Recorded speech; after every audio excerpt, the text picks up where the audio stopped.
সুপ্রিয় কালীগঞ্জ ক্ষতিগ্রস্ত ব্যবসায়ীগণ,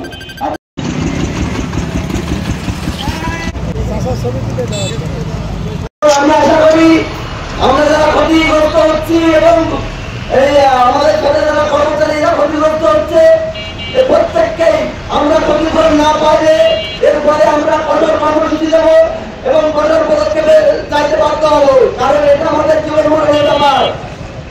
এবং সবাই আমাদের সাথে প্রত্যেক ব্যবসায়িকদের আহ্বান করবো যে আমাদের যখনই আমরা ডাকবো তাহলে আমাদের ডাকে যেন সাড়া দেয়।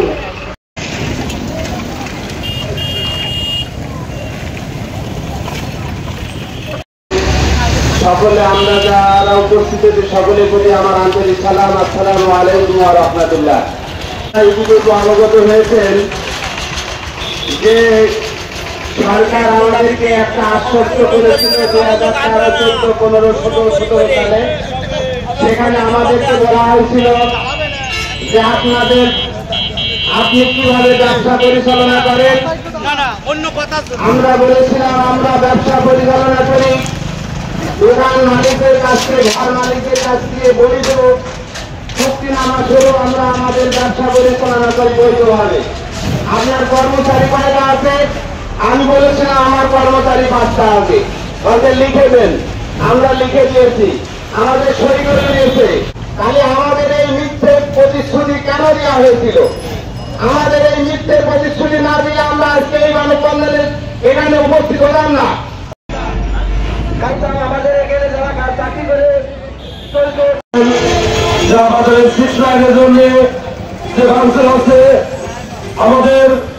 আমাদের সাথে যে বেমানি করেছে, আমাদের কাছে যে কাগজপত্র জমা নিয়েছে, আমাদের এতদিন আশ্বাস দিয়ে এসেছে যে আমাদের 6 মাসের বেতন দেবে।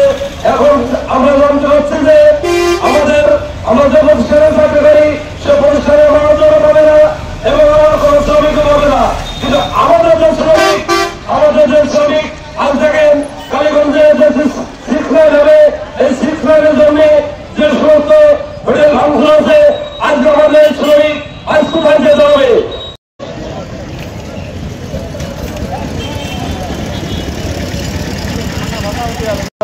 বলতে চাই আমাদের সম্মানিত ইউনো মহোদয়, ডিসি ঝিনাইদহ মহোদয় ও বাংলাদেশ সরকারকে আমরা বলতে চাই যে আপনারা যে ব্যবসা প্রতিষ্ঠান থেকে উচ্ছেদ করছেন বা ভেঙে দিচ্ছেন, আমাদের ক্ষতিপূরণ কোথায় ও কে দিবে? তিল তিল করে গড়ে তোলা আমাদের এই ব্যবসা প্রতিষ্ঠান এবং আমাদের কর্মচারীরা যাবে কোথায়? আমাদের ভিতর উপস্থিত হয়েছেন আমার কমিশনার সহ তার বহর।